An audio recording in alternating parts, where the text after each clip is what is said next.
They're really good.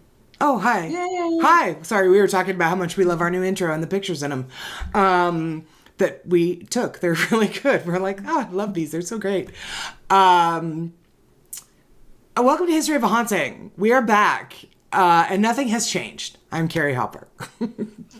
Laura Ackerman. Hello. It's been a minute, Laura. Yes, it has. Yes, it has been a minute. Our Halloween episode was late. We put that out November 4th. This episode comes out November 6th. It's December 4th. Yeah, lots gone on. A lot of stuff has gone on. How was your Thanksgiving? It was pretty good. Yeah. Really mellow. Really just chill. Really, Thanksgiving for me is just like, how long do I have to wait to like go full-blown Christmas? That's all. I'm just counting down this time until like it stops being quite as obnoxious. And usually by Thanksgiving, most of this stuff has kind of weaseled its way out. But Yeah. I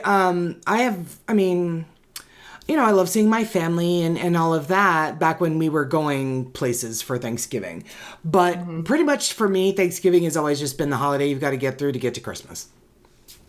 And I'm not sorry about it. Yeah, I'm just not sorry about it. I'm just like, whatever. There's 3 of us, just me, my mom, and Coy, and 3 dogs. For whatever reason, I thought it was appropriate to spend the last month that we got food stamps on a 17-pound turkey. And oh my God. We still have turkey. So much turkey. Did you freeze it or something? Can you do anything like that? Well, like we've been giving the dogs, like we've been like, giving the dogs some turkey instead of like chopping up chicken and stuff. So you're poisoning them. Awesome. Cool. No. They can have the white meat. They just can't have the skin or the gravy. So yeah, give the dogs turkey and, turkey sandwiches and, whatever. So, I made a really big turkey this year, and I'm like, maybe next year I won't be so overzealous about it. We're doing ham for Christmas this year, though. I was gonna say, you having another one for Christmas? Nope, we're going ham. Which, by the way, my mom then bought like a fucking huge ass ham, and I'm like, Mom, what? We're not a we're a family of 6, but not really, because Coy eats French bread pizza on Thanksgiving and Christmas. Oh, that's right, I forgot. Right? He doesn't like it. So, and the dogs can't have ham. I'm like, well, okay. A lot of ham sandwiches, maybe a ham salad. I'm not really sure. Well, maybe we'll send some to you. Oh, great. So anyway, yes, we had Thanksgiving. So we are back, and we are finally bringing you our revisit of the Driskill Hotel this week, guys. We do have a couple of EVPs, our endless vocal prattling, where we tell you all of our updates and our announcements. I have 3. I checked with Laura before we started recording, and she has none. Although, Laura, I think you should tout your Monday morning story. It was a lot of fun. If you guys have not watched it, listened to it yet, please do. Laura, tell the folks what you discussed this morning in your short story. So we did like 45 facts about Christmas. So just kind of fun stuff. And Carrie says that she knows a lot of the facts about Christmas. So we did a tally of what she knew and what she didn't. And I'm not going to tell you one. But no, we won't say who won. It was good times. It was good times. But just some fun stuff. It was just a lot of fun. We're both big fans of the holiday season. So yeah, it's just entertaining. It is. It's super entertaining. It's a lot of fun. So definitely go and check that out. So Laura, I wanted you to tout it because, once again, this bitch is raising the bar. And so next week is my turn. And I'm like, crap, what am I going to do to top this? Nothing. I'll just come limping in with my lame ass story. So that was one of our EVPs. It's going to be a tiny bit of a long EVP segment this week because we haven't been back in a month. So we got some stuff to tell you. One of the things I did want to say is we did make the announcement a few weeks ago that we were going on a hiatus and we weren't going to be back until today, December 4th, because I had a family thing happen. And that family thing is we had a death in my family. So all of you know Jennifer. She's my best friend. She has been on the show. She was in episode 5 of Haunted Objects. And then she was in episode Blurgen, when we covered Hillview Manor in Pittsburgh. She was also in our episode with Waverly Hills. And you guys know Jennifer. She has been my friend since we were 8 years old. We met in 1985. And her mother died after a 4-year battle, almost 4-year battle with breast cancer. And Janice, she passed away the day before Thanksgiving. And we knew that it was coming. So my mind and my heart, my everything was with them. And the podcast, we just decided to take a break. This was, Jennifer and I have been best friends for 38 years. And when Coy was diagnosed with autism, Janice was his speech therapist for a great number of years, because that's what she did. She was a behavior and speech therapist in Pittsburgh. And so she worked with him on his speech therapy back when speech therapy for autism wasn't covered by insurance. We were told that wasn't something, a developmental disorder was not covered by insurance speech therapy. It had to be something done to him, like a stroke or something like that. So Janice was like, I'll do it. And she did it for free. And because of that, my son speaks very eloquently. He still works on his R sounds, because that's always been a rough one for him. But it was very difficult for me and my family, because Janice has always been my second mother. So we knew that this was coming. Laura knew that this was coming. It was something that I had actually gone to her about, because I didn't know I needed to learn how to be there for Jennifer. Jennifer and I think every child, eventually we expect to lose our parents one day, but not at the age of 46. Janice was only 63. So it just seemed too soon. It just seemed too soon. And so, I turned to Laura and I leaned on Laura and I'm like, I don't know how to help her through this. I don't know what this is like. I don't know, so everybody needs a sounding board, and Laura is mine. Because obviously I couldn't be like, Jen, I have a problem and I don't know how to handle it. Jennifer was obviously busy with stuff like that, with other stuff. So, is your pony galloping to get out the door, Laura? A little. I think he's okay. Can you hear him? Yeah, it literally sounded like a horse. It's fine. Right. So Laura has been there for me and for Jennifer, because she and Jennifer are good friends too, this entire time. So when I texted Laura and I was like, I can't do the podcast, we're not doing it for 2 weeks, she was like, hey, totally get it. I do want to dedicate this episode to Janice. For a number of reasons, because she, my second mother for 38 years, and all of our hearts are very broken, and we're trying to navigate this new life without her. And it's been very difficult for Jennifer. And so it's been very difficult for me to see Jennifer go through all of this heartbreak and planning, her viewing and her celebration of life and things like that. It's been very, very difficult. But I want to dedicate this episode to Janice, because Janice has supported us, Laura, since day one. When we did our merch push last year, Janice ordered a black zip-up hoodie. She was clearly Team Laura with the colors. So she ordered a black zip-up hoodie, and she actually maybe, I don't know, whenever we got back from Mansfield back in May, maybe June, July, she ordered 2 wine glasses from us. Our little wine glasses here. She ordered 2 of these, but she asked me to not mail them. She wanted me to bring them up the next time I came up. Unfortunately, I haven't been able to get up there, and so I missed it.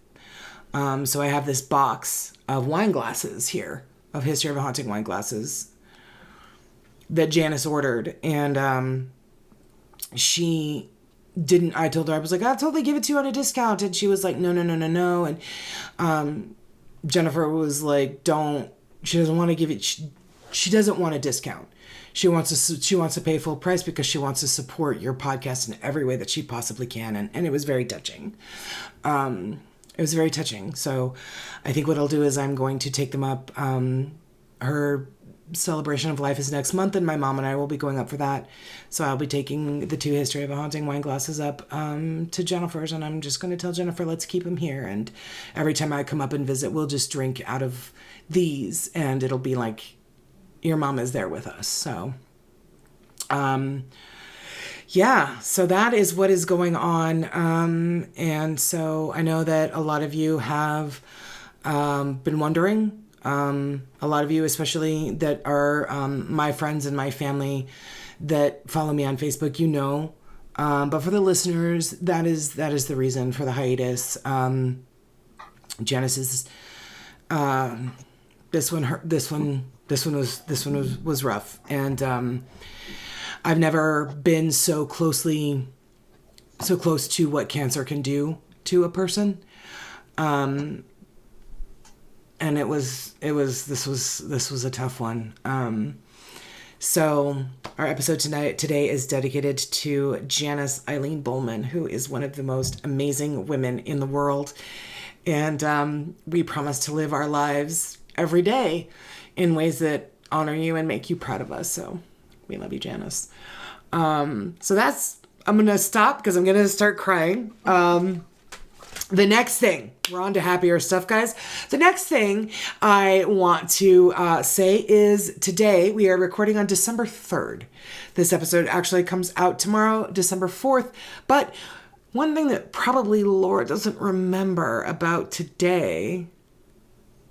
Yeah. Today is Laura's 3-year anniversary with the podcast.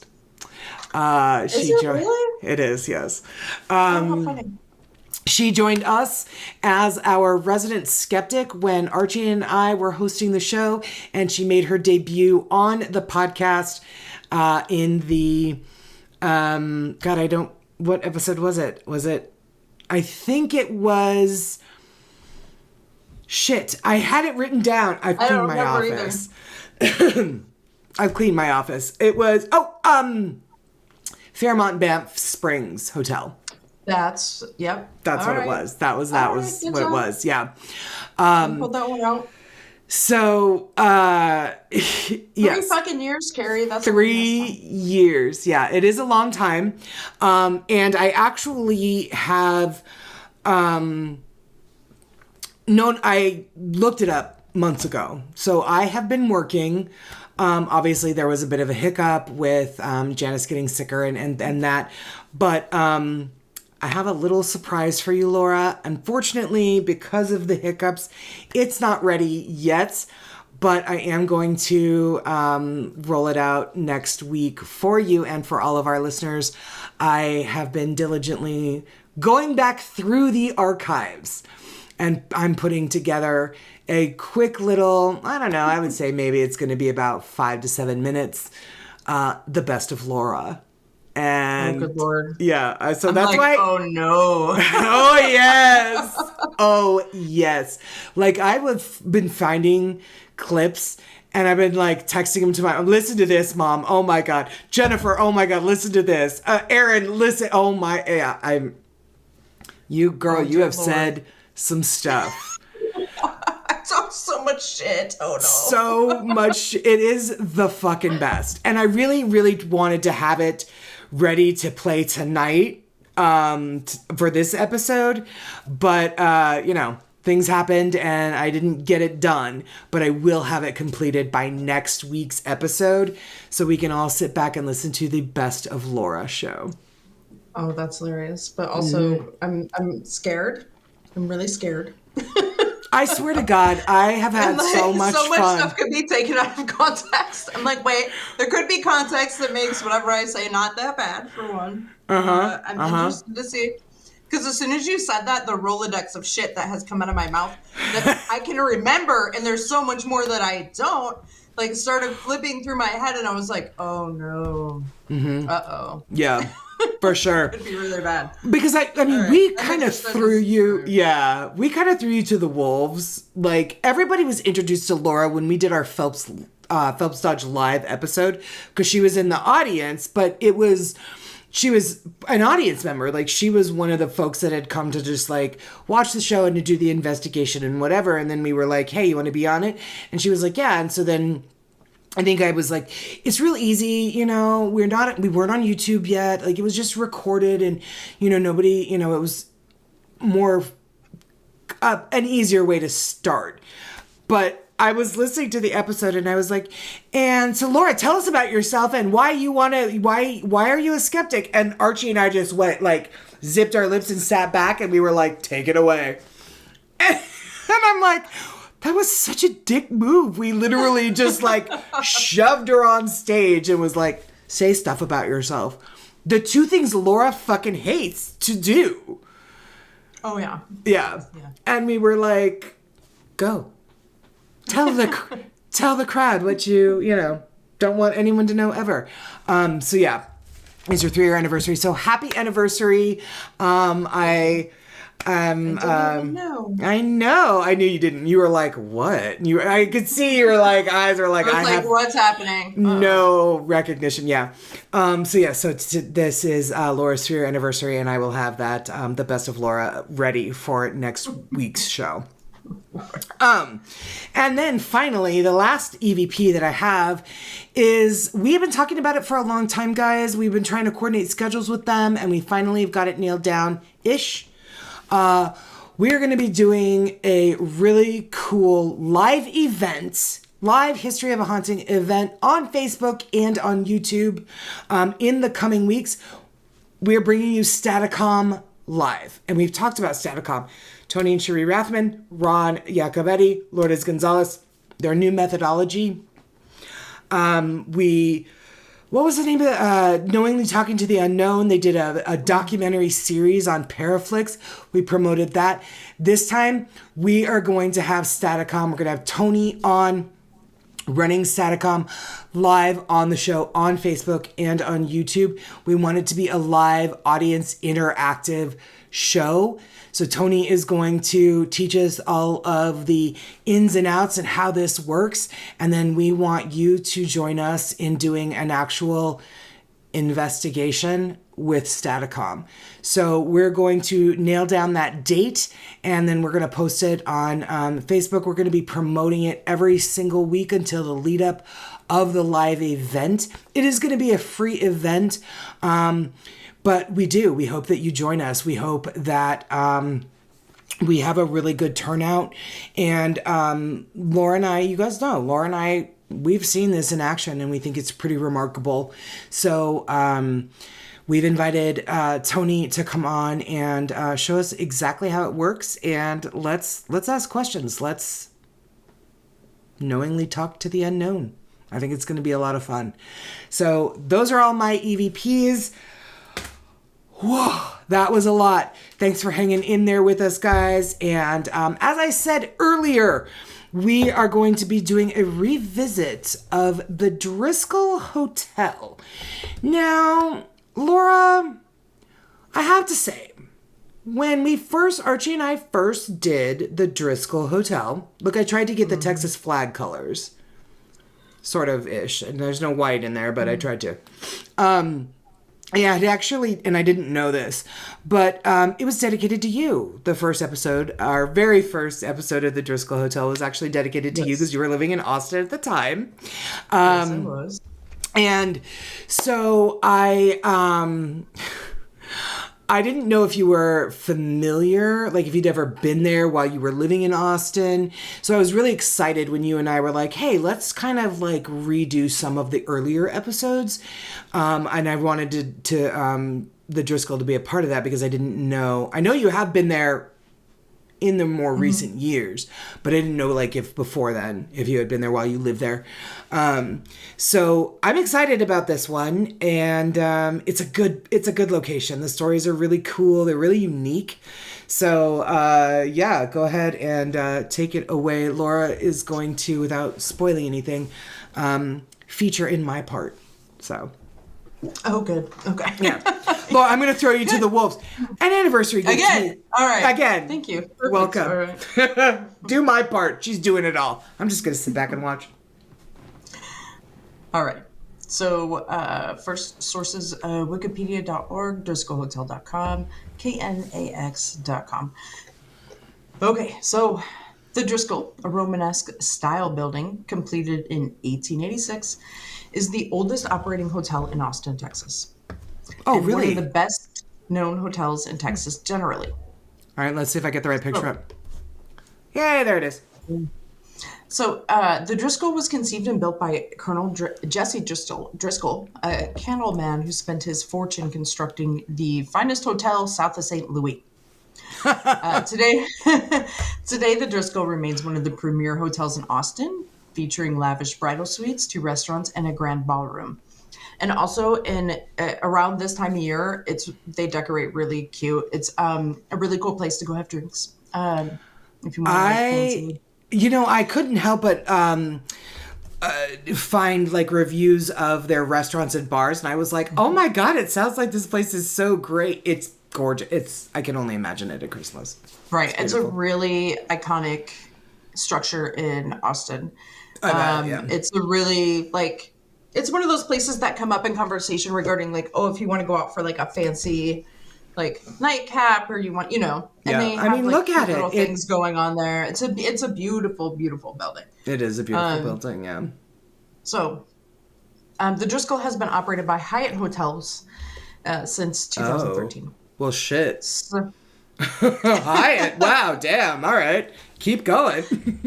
All right. So the hotel was listed in the National Register of Historic Places on November 25th, 1969. Wow. Okay. So it was fucking old. Super old. An old shit. So the Driskill is composed of 2 interconnected buildings. The original 4-story Romanesque Revival building constructed in 1886 and a 13-story annex constructed in 1930. The hotel opened with 60 rooms, including 12 corner rooms with attached baths, a rare feature in hotels of the region at the time. At the center of the hotel was a 4-story open rotunda capped by a domed skylight, which functioned as a flue to suck up the hot air and cool the building. Oh, that's the right. The skylight was removed when air conditioning was installed on the roof in 1950. I forgot about that feature, yeah.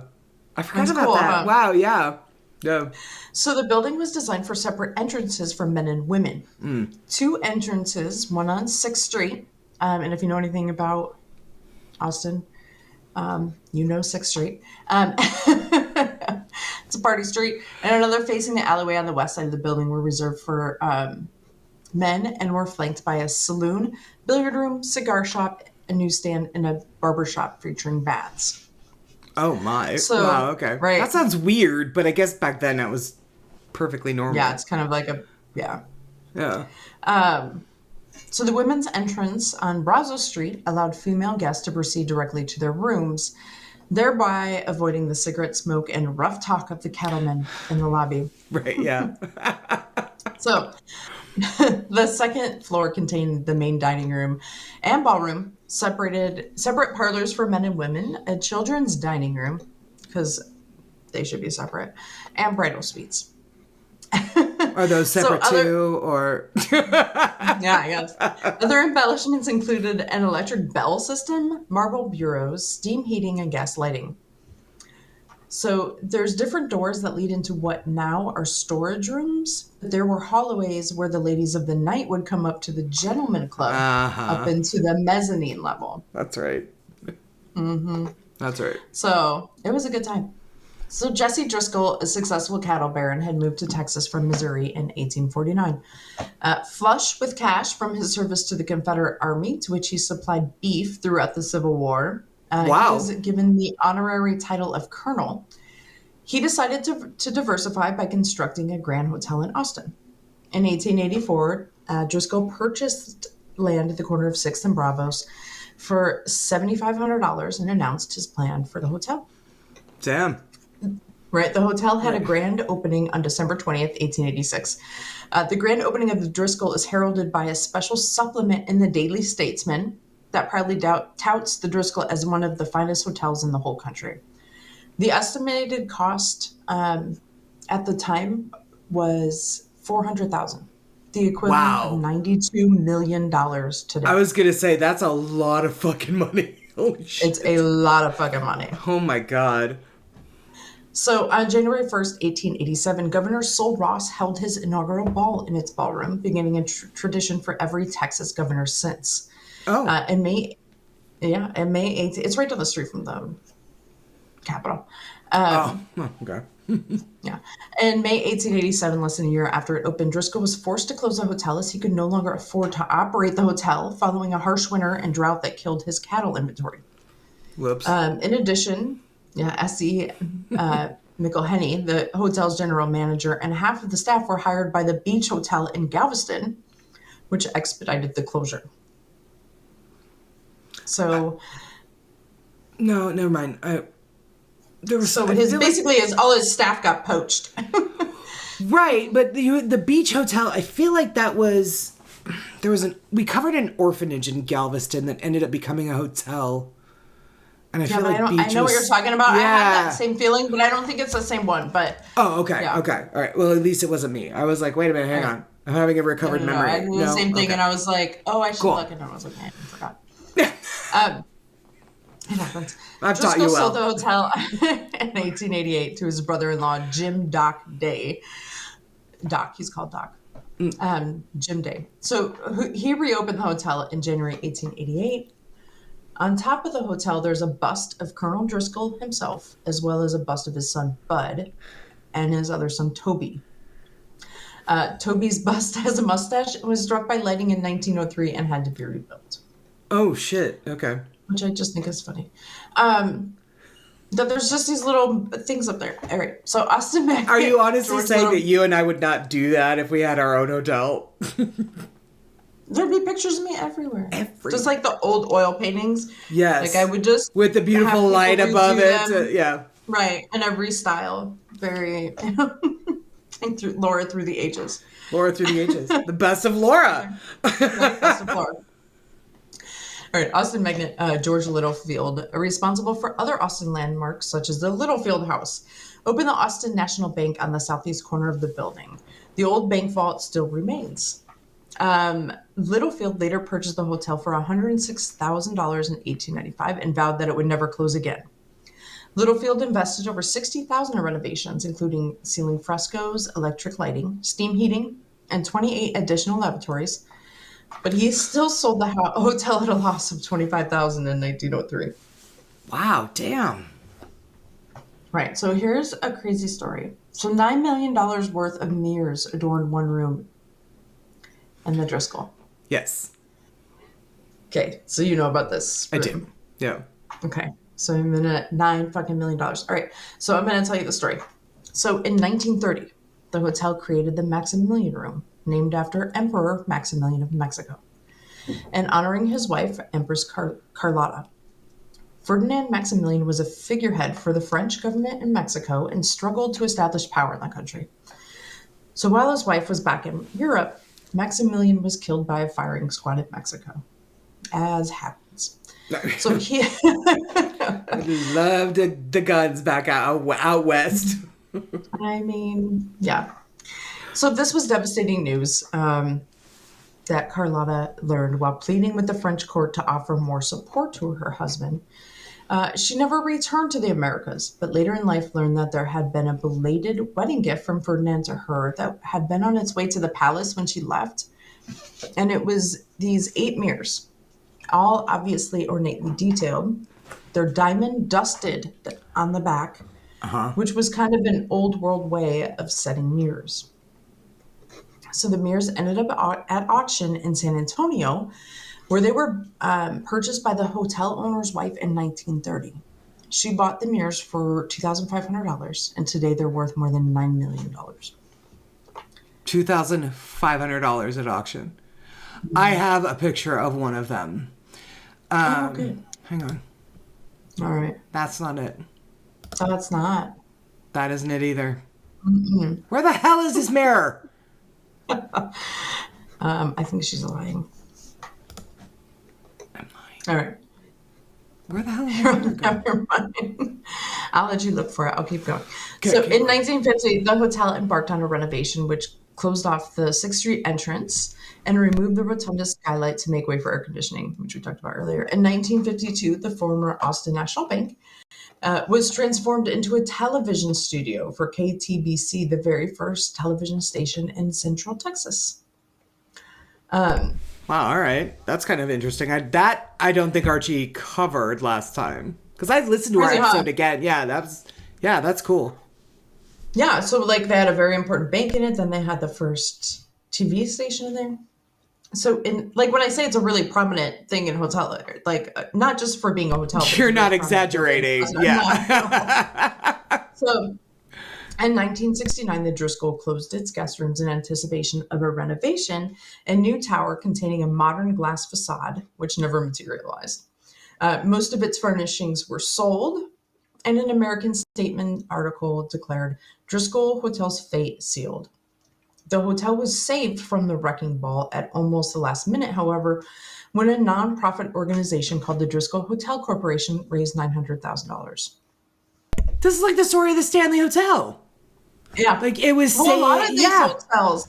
Yeah. These old hotels own very valuable real estate, and if they're not, yeah, for sure.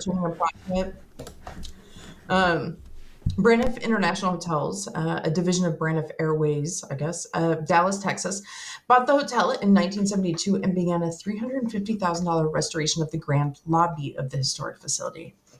So Braniff reopened the hotel to customers on January 15th, 1973, to very strong bookings and conference business.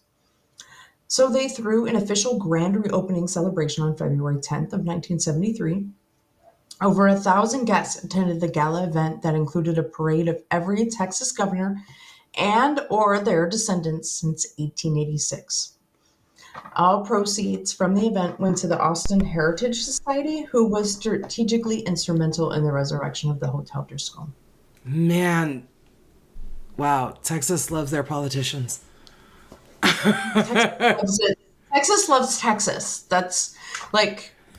Texas does love Texas, yeah. Like, Texas loves everything that's about Texas. Like, if you were the governor of Texas, even if everybody hated your fucking guts, like, they still love you because you're Texan and you were representing Texas, right? Yeah, for sure. So, yeah, Texas loves Texas. Texas loves Texas. So, it does. In 1995, the Driskill was purchased by Great American Life Insurance, which is fucking weird. But they embarked on a $30 million renovation to restore the hotel to its original appearance, which had been heavily modified over the years. So the hotel I think I have a picture of that. I'm not sure. Hang on, let's see. There we go. The beautiful. It's such a beautiful. It's breathtakingly beautiful. I can't imagine walking into that. It almost reminds me of the Hotel Cecil back in the day when it was, not a serial killer, you have like drug all den. the marble floors and then the like marble pillars and then like Tiffany light type overhead chandeliers. Yes, chandeliers. And, it almost reminds me of Gringotts Bank. When they walk in and it's like the columns and like it kind of does. Not where I would have gone, but all right. No? Okay. All right. I mean, kind of does. Like, the goblins are on, like, up the... I don't know. Yeah, you're feeling it. I get it. I mean, I am. That's where I go. Gringotts. Right. So after being closed for 4 years, that's a long time, for the renovation work, it was reopened in a millennium celebration on December 31st, 1999. Oh, wow. Okay. So in 2013, the Driskill was purchased by Hyatt for 85 mil. And they embarked on an $8 Nothing million to Hyatt. renovation of the Nothing hotel. to Hyatt. Right. They didn't even remember that they bought it. Right? Yeah. Changing their in Hyatt's couch, 85 mil. Right. They got drunk one night. Things Right? happened. Hyatt sold the hotel to Dallas-based Woodbine Development in May 2022 for $125 million. Okay, that is a new development since we covered this, because I think we covered this in 2020. Right. Yeah, So it has been sold. So in addition to its beautiful architecture and rich history, the Driskill continues to draw attention due to its host of tragedies and rumors of paranormal activity. We love a good tragedy here at History of Haunting. We sure do. So the hotel is said to be home to more than one ghost. What?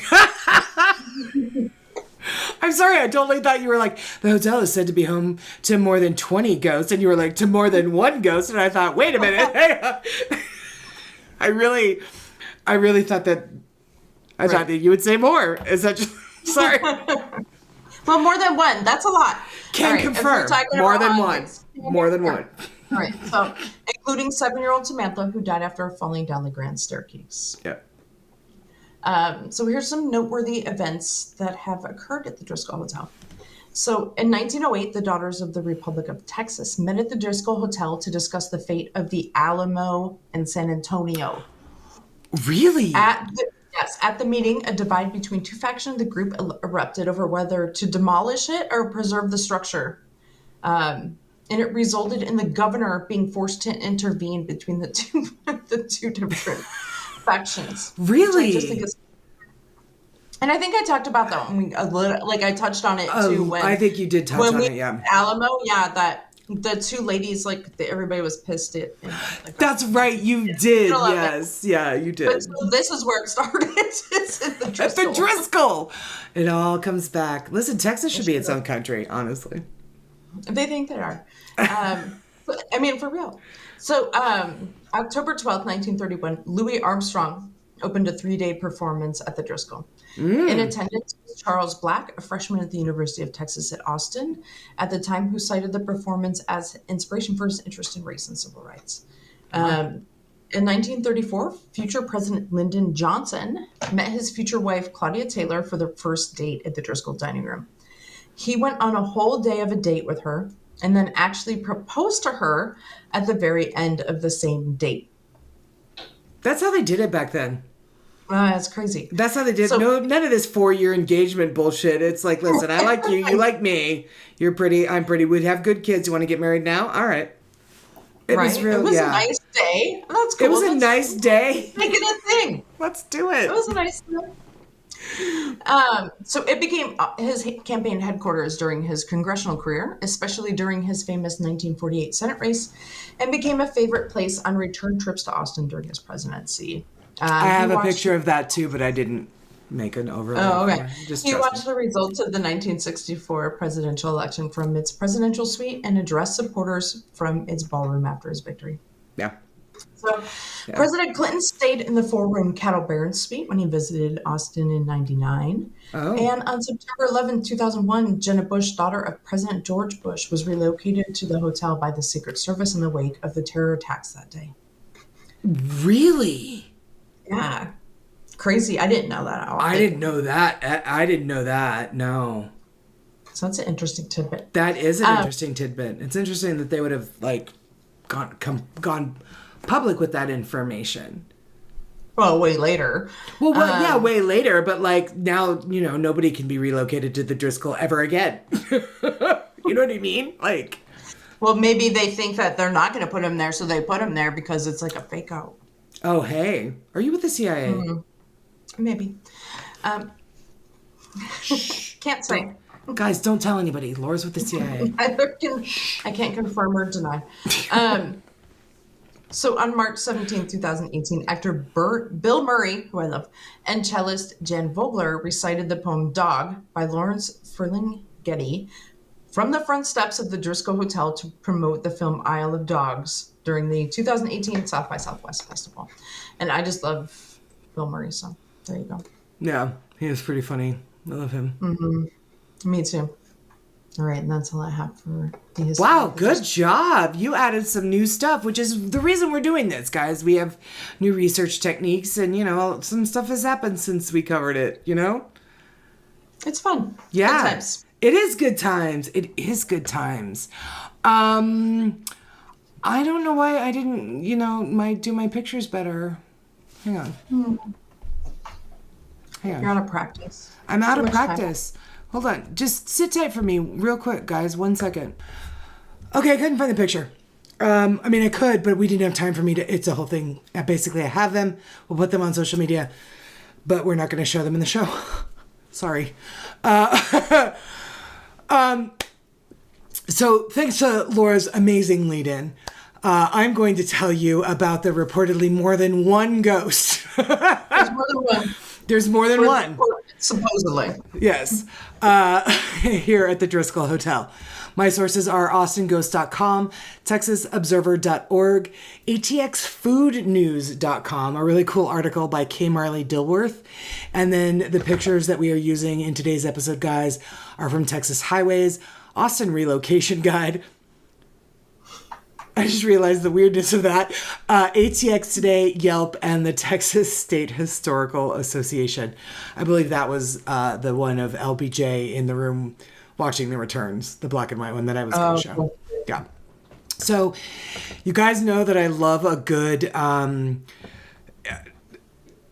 weird, stupid kind of intro to an article, which then I like to do an intro to my part. So this is from AustinGhosts.com, and they say, quote, "So you want ghosts. You're yearning for phantoms, specters, wraiths, banshees, haunts, shades, spooks, things that not only go bump in the night, but quite possibly do a conga line out your bedroom closet and go boo. Well, you're in the right place. Austin is basically spook central," which I didn't know, Laura. Apparently, Austin is one of the most haunted cities in the country.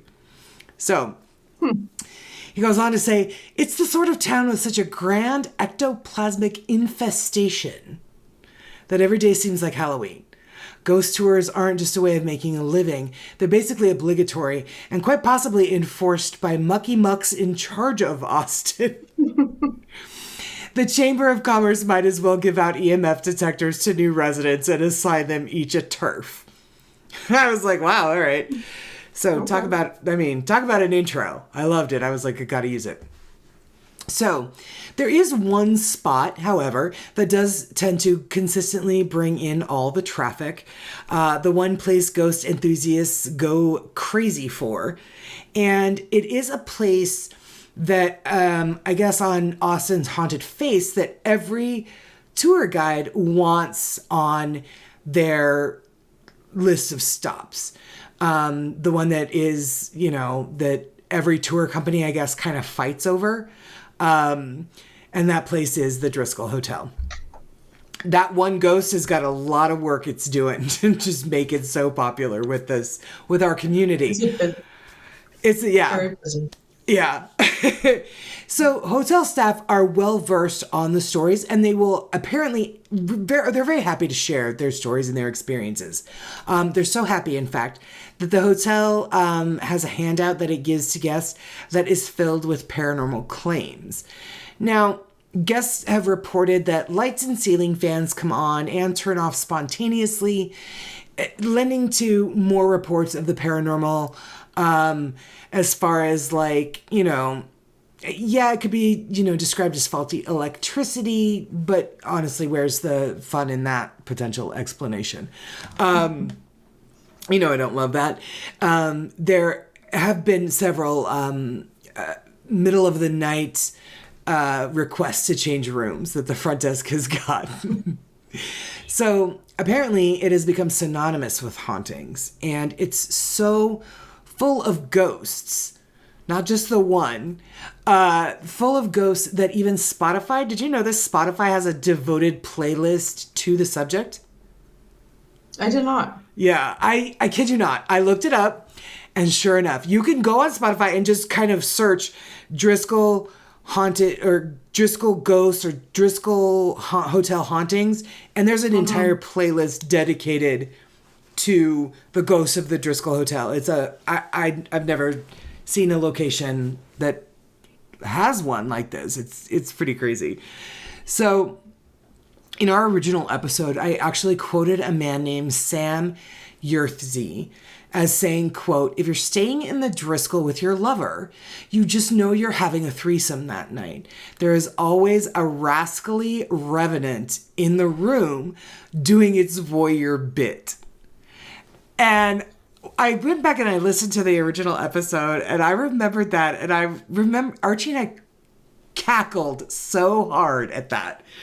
And that's a very intense statement. It is a very, very intense statement. So I actually want to take this moment to have somebody who's actually stayed the night at the Driskill Hotel and had a weird experience tell us about their experience. And Laura, my darling, that would be you. Tell us about what happened when you stayed at the Driskill. So I had a room at the Driskill. I thought it would be fun. I had moved back from Austin already, but I was going to Texas. I had some stuff there still, so I went to go pick it up. So while I was picking my father up a brisket to bring home. Oh, that's right. So the U-Haul smelled of brisket like the entire way home. The whole time. I mean, worth it because it's the best. She was eating it too. Don't let her kid you. Right, like a road snack, just like a handful of brisket as I drove. That's not even far-fetched. Had I thought that he probably would not have been mad that had I opened it. But anyway, that's not the story. That's not the point of the story. That's not the story. Okay, so stayed at the Driskill, went to sign in, and I forget the room number. Sorry, it's been a while. But there's one room in particular that is known to be like the most haunted room in the hotel. 525. Thank you.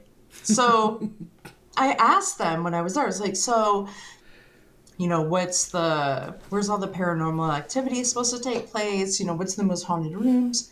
And they said 525. I was like, don't suppose it's open. And they're like, yeah, we'll transfer you in there. They're like, you can totally have it. And I was like, really? Okay, sold. Let's do it. She texted me and she was like, you'll never believe what room I'm in. And I'm so proud of her. Just sheer luck. So yes, got room 525. It's darling. It's an older hotel, so of course they're a little bit small, but very cute, very quaint, very comfortable. No qualms.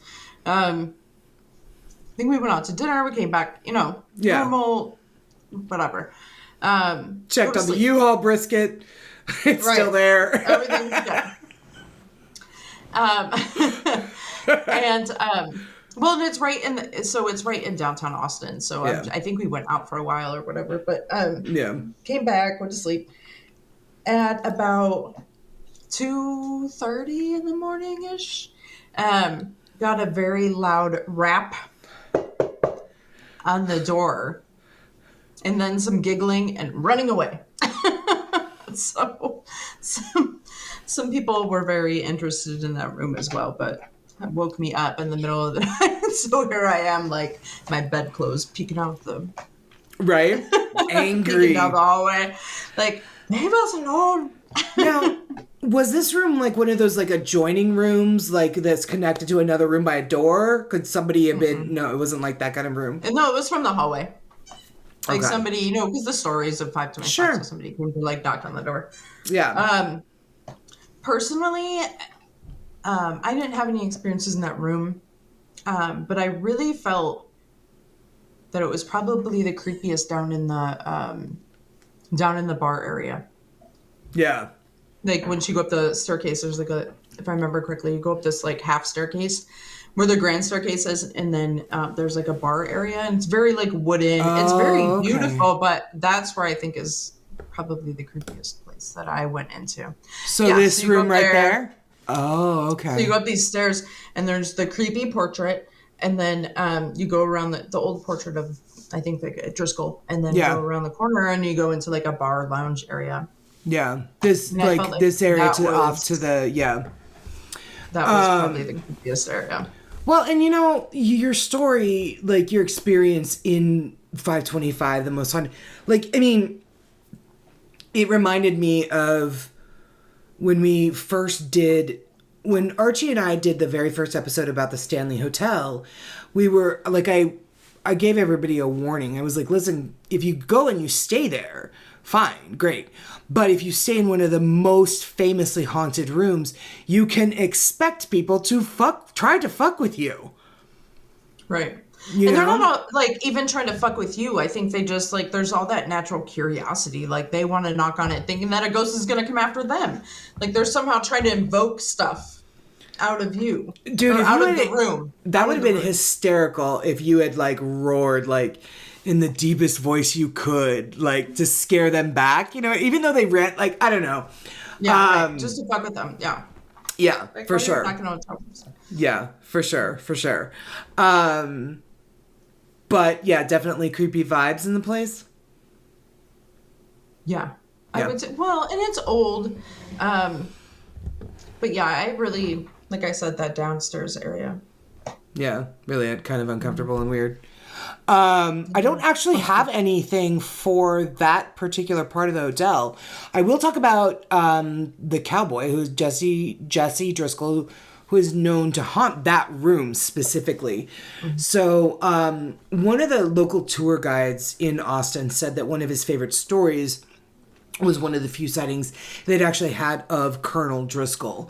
And it looks like one of his favorite rooms in the Driskill overlooks 6th Street and Brazos. And there was a consultant in town, I guess, who had woken up one night to see a gentleman standing in his room looking out the window about 2:30 in the morning, and puffing on a cigar. And so the consultant sat up in bed and he was like, "Hey fella, what are you doing in my room?" And the guy looked at him and gave him this look like, "Your room?" Yeah. But he didn't say anything. So the guest leaned over and snapped on the light by the bed. And when the light came on, there was nobody standing by the window. But the curtains were still swaying. And there was a cloud of cigar smoke in the air. And the window was closed. So why were the curtains swaying? I was like, ooh.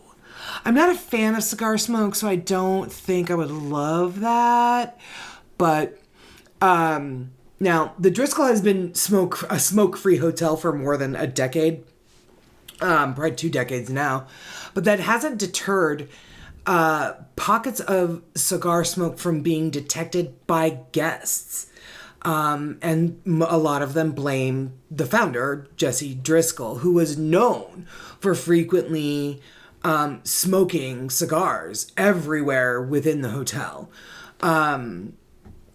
So there was one night where this cigar-wielding cowboy appeared before a number of female musicians. They're kind of famous stories if you follow these musicians.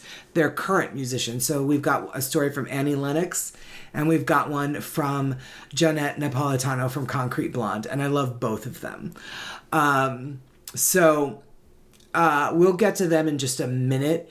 But Jesse Driskill has also been known to touch women on the arm or the back, proving himself more kind of a historical, like, romantic than like a creepy just guy staring and watching you sleep, just kind of like gently guiding women down the stairs with his hand on the small of their back, which is a very distinct feeling.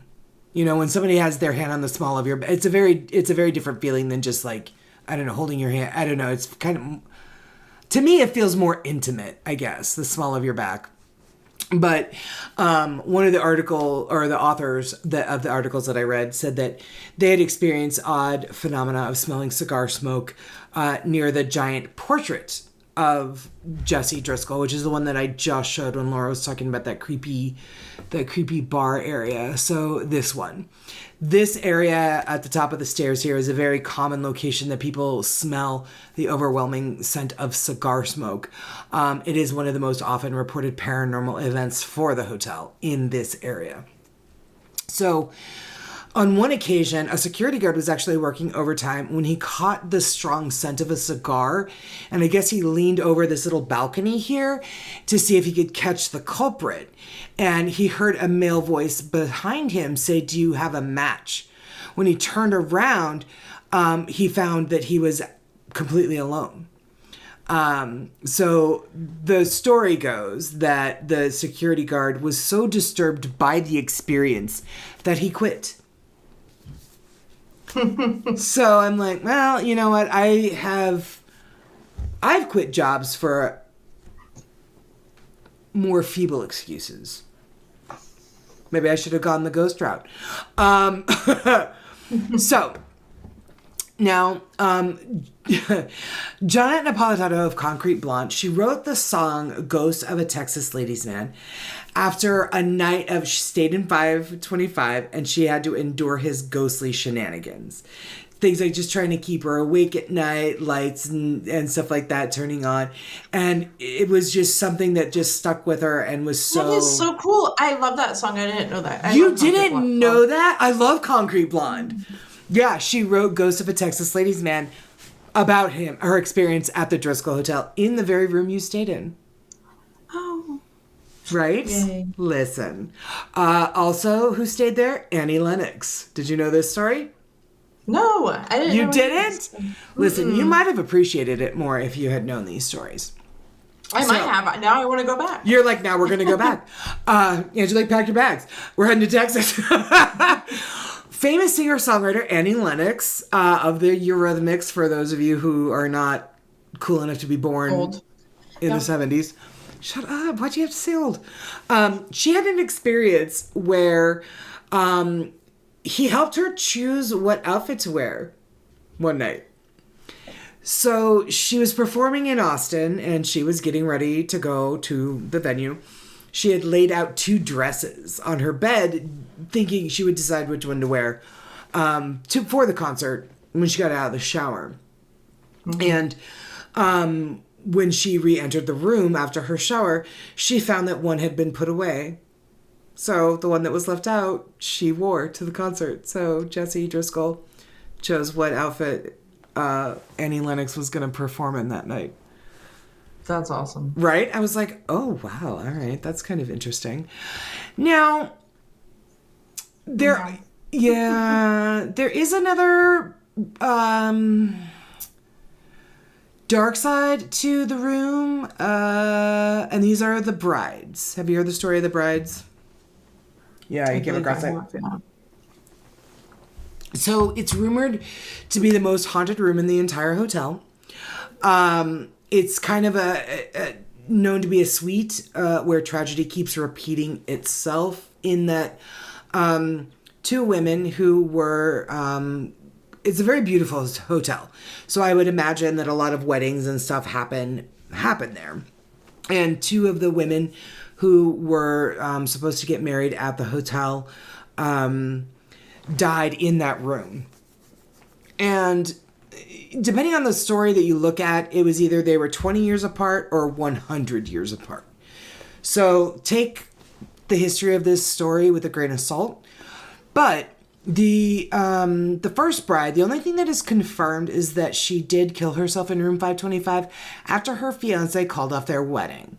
A number of guests to this day have reported witnessing her, a woman rather, dressed in a Victorian wedding dress, walking sadly through the halls of the hotel. The second bride is actually the more famous one, in part because she is a rare ghost that died in the 1990s. So she still fits the trope of a young, beautiful woman who met a terrible end. Apparently she was a Houston socialite, and she... depending on the story, again, that you read about her, she was set to get married and her fiance broke it off a couple days before the wedding. The one story that I kept seeing over and over again was they were getting married at the Driskill. And so she was already checked into the hotel. In her grief and anger, she took his credit card, and she went on a little shopping spree. And she went down after she came back carrying bags from, you know, Dior and like all of like these super expensive places that you and I couldn't afford to even breathe the air in those stores. She came back loaded down with bags from all of these amazing stores. And in one of them was a pistol. She stopped and she had a drink at the bar, went up to her room laden with bags, and went into 525 and shut the door. While sitting in the bathtub, she put the gun in one hand and a pillow in the other and shot herself. The housekeeping found her, I believe, a day or two later. Since then, Driskill guests have claimed to see her carrying packages or a pistol down the hall before she vanishes into room 525 without ever opening the door. So for a short period of time, they had actually were doing renovations. I think it was when Hyatt had bought the hotel, and instead of closing the entire thing, or one of the other hotels, before closing it down, they renovated it in sections. So one of the sections of the hotel was closed off and the rest was open, which is typically how hotels do renovations, at least the ones I've worked at. And so for a period of time, this room was part of the section of hotel that was closed off. It was opened again during the closed again during the renovation in 1998, and since then strange occurrences have been reported. We talk a lot on this show about how construction work and things like that can kick up paranormal activity, so this isn't really all that surprising. Some of the reported phenomena include ghostly apparitions, unexplained leaks, weird physical and emotional sensations, distant voices, and unexplained noises. Well, during this time when they were renovating the room, these two women had checked into the Driskill Hotel, and they wanted to stay in that section. I think it was the south area of the building.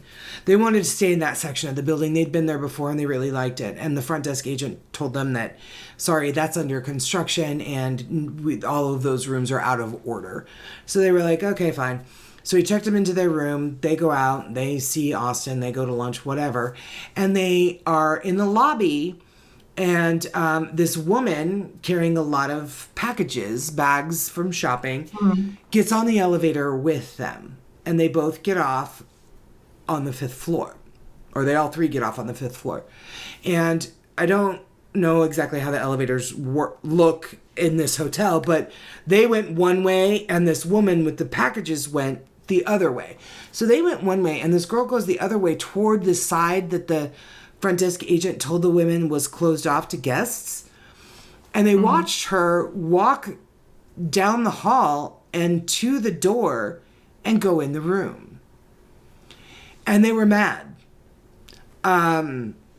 because they were told that was blocked off. They had requested a room in that section of the hotel, and they were pissed. So they went back down to the lobby to chew out the front desk agent. I hate guests like these. And they were like, hey, I thought you said that part of the hotel is blocked off. And he was like, yeah, it is. It's under construction. We're renovating. We're refurbishing those rooms. We just saw a woman just walk in. He's like, that's not possible. And they were like, yeah, it is. We just saw her. They raised such a stink that, like, he had to go up there with them. And he was like, I'll show you. There's no one in this room. These are all out of order rooms. And they were like, no, we watched her walk into this room. And so he opens the door, and sure enough, plastic sheeting all over the room, wallpaper torn off the walls, like it was in the middle of being repainted, no carpeting. And they were like, this doesn't make any sense. We saw her walk in here. And when they described her, he just would later go on, I think, to say to his boss or whatever. And the boss was like, yeah, we get that a lot with that room. They were adamant. These bitches were like, listen, you lied. So yeah, she's still, you know, shopping and I think that would be a terrible loop to get stuck in. I mean, I'm sure the shopping would be fun for like half a minute, but But not if you're all pissed off the whole time. Not if you're pissed off and brokenhearted and sad. It's like vengeful. Yeah, it's not. Yeah, for sure. Also, I've never dated anybody that had any kind of credit card limit where I could shop at Dior. It's fine. Like one thing, maybe. Not even that. Not even that. I remember when we were in Paris and we were walking down, how do you say it? I'm going to fuck it up. The Champs-Élysées? Is that close? Yeah, and Mackenzie was like, yeah, and Louis Vuitton was there and Dior. And Mackenzie's like, Carrie, can we please go in Louis Vuitton? I'm like, honey, we cannot even afford the air in that store. So we'll just stand here from across the street and take a picture of it. So, yeah. No, never dated anybody that could afford any of that. So the next ghost is the child. Now, guests at the Driskill, they always report, or they frequently report, not always, a young female poltergeist darting along the grand staircase, and you did talk about her in your part with a senator's daughter named Samantha Houston. It began in 1887. The Driskill was hosting a special function. The senator handed his daughter a ball to keep her, occupied and busy while he was, shaking hands and whatever. She tried to grab it, but it bounced down the stairs and she fell down the stairs after it. Some stories say she tripped over her dress. Others say she wasn't paying attention. Either way, she apparently died from a broken neck at the base of the stairs. So her spirit is seen throughout the hotel. I know it's awful. She's most often spotted near a 5th floor portrait of a young girl holding flowers. Now the young girl goes by the name of Samantha. The little girl ghost goes by the name of Samantha, leading a lot of paranormal investigators to believe she's the hotel's poltergeist. This particular spirit is friendly and is known to play with children that are like, when your parents are checking in, you're kind of busy exploring the hotel or whatever. She's also seen playing with other children, or other children say they play with her in the rooms or the hallways of the hotel. When parents ask their child who they're playing with, the response is always the same, Samantha. So here's the thing about this painting. It's a folk story that surrounds this painting, and you've seen it, right? Mm-hmm. I have seen it. Yeah. So it's found on the 5th floor of the hotel. It is unnamed, but it is based on a painting by Charles Garland called Love Letter, and it's an unnerving piece brought to life by Richard King. So this painting depicts a little girl holding a bouquet of flowers. I showed it erroneously a minute ago. Hang on. Here we go. Holding a bouquet of flowers in one hand and a letter in the other. Now, ghost hunters claim that the painting depicts the 4-year-old daughter of the U.S. Senator Temple Lee Houston, the little girl Samantha, who died in the horrible accident at the hotel. The painting is said to be haunted, and people who stroll by it constantly feel the presence of something sinister, kind of following along behind them until they actually exit the building. So many guests have claimed that they feel dizzy or ill after looking at the painting for a long period of time. They also feel like the eyes follow them wherever they go. So did you get any sort of weird anything from this painting? No, it's kind of creepy, like a lot of old paintings are. Yeah. Just in style, they're kind of off. Like, as you see, you can't really see her feet, and there's like an ominous background on it. Yeah, it is. Like, it's just, and she's very like pale. I don't know. You know what I mean? It's right. Just kind yeah. of like, why are the curtains parted? What's that dark area? Yeah, you're right. Yeah. So there's like, some pieces about it that can be give you that off-putting kind of sense of like unease, but yeah. But a lot of older paintings are creepy. I don't know, like dolls. She looks like a doll. Like it's creepy. 1,000%. I don't love it. Okay, good. I wanted to ask you about that as well. So it does need to be mentioned that after examining the painting, when it was painted, a number of people are like, this is not this Samantha Houston. It's been determined that it is not her, the senator's daughter. So if people are feeling uneasy about it, it could be, power of suggestion, just like you said, implied unease, just because it's just sort of, why would a child be painted with such a dark, what's with the open curtain? It is. It's unsettling.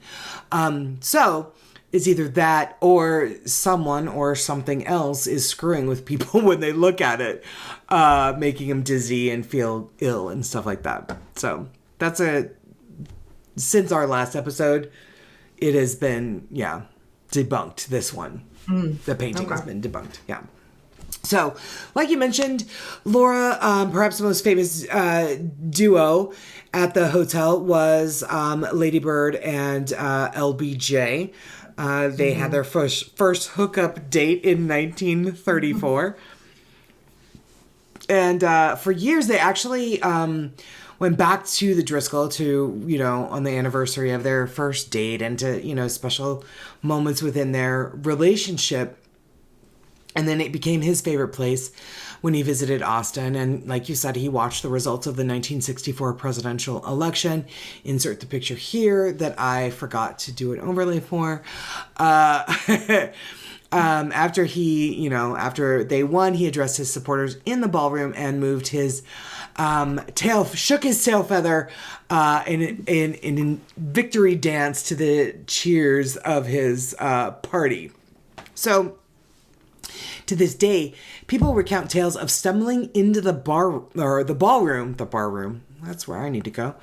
The ballroom, catching the reflection of the late president and his wife on the mirrors or out of the corners of their eyes. Now, speaking of those mirrors you were talking about, as you mentioned, in 1930, the hotel created the Maximilian Room, named after Emperor Maximilian of Mexico, honoring his wife, Empress Carlotta. Now, as you mentioned, he had ordered a wedding gift for her in the form of, was it 8 mirrors, I think? Something, yeah, 8 or... Yeah, several. They were, obviously very ornate in gold, the diamond dust. It was kind of like diamond dust was kind of an old world way of setting mirrors back then. So he ended up getting murdered. She was heartbroken for the rest of her life. Found out later on that he had commissioned this extravagant gift for her. So like you said, the owner's wife or the owner bought the mirrors for $2,500. Today they're worth $9 million, and they adorn the walls of the Maximilian Ballroom to this day. So it is reported a number of times that you can actually see the spirit of Empress Carlotta in the mirrors. So there was a photographer that was doing a photo shoot for Modern Bride magazine at the Driskill Hotel. And he went in early, obviously, to set up, to kind of take a look. They were doing it in the Maximilian Ballroom.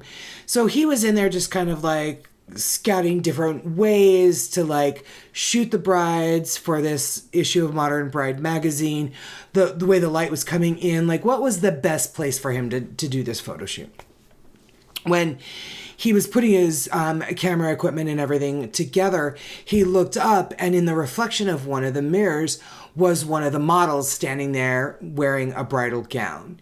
And he looked at her and he was kind of confused because the gown that she was wearing was very, very old. It was very vintage, I guess you would call it. Mm-hmm.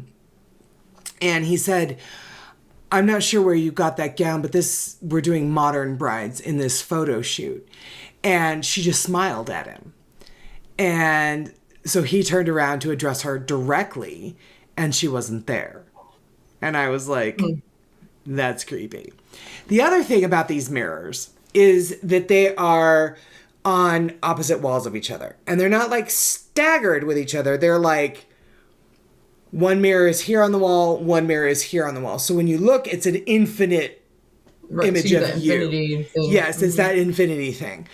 But if you look in the mirror at your infinite reflection, in the mirror, the bride of this Empress Carlotta will be in one of those images standing next to you. That's cool. Right? I'm like, oh, I don't know. Like, I don't know. Yeah. So she is seen in those mirrors quite often. He's not. I haven't read anything about him being in any of them, but she is. And that's probably because she was so brokenhearted when he died.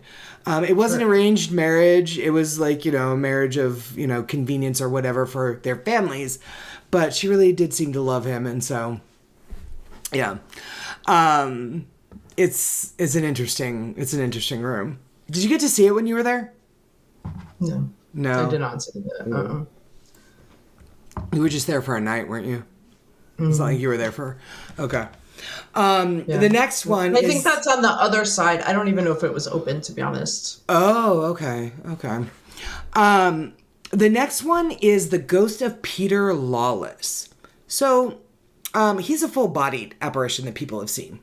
And I guess in the early 20th century, he worked as a ticket agent for the Great Northern Railroad. And when his wife died, he decided to move into the Driskill. He set up shop on the 5th floor, which apparently everybody loves the 5th. I'm not sure why that's the best floor, but he lived there for 31 years.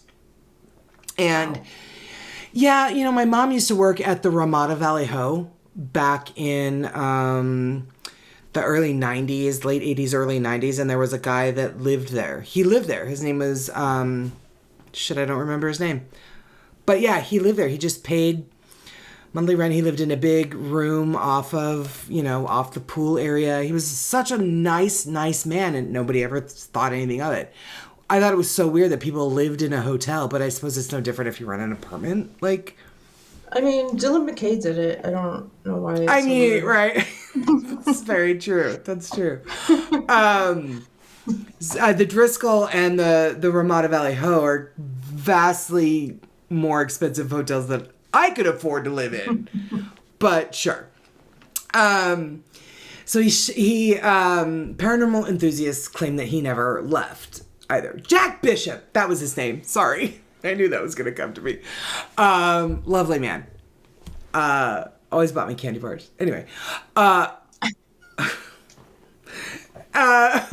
was a nice guy. What? He was just a nice guy. I realized how that sounded in my head, and I'm like, that sounded bad. He wasn't like that at all. Visitors often witness this Peter Lawless exiting the elevator while looking at his watch, glancing at the time.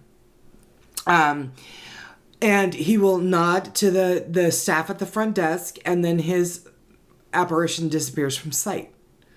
So employees even claim to see his spirit while they're cleaning his room. They report tingling sensations before looking up to find an older gentleman watching them.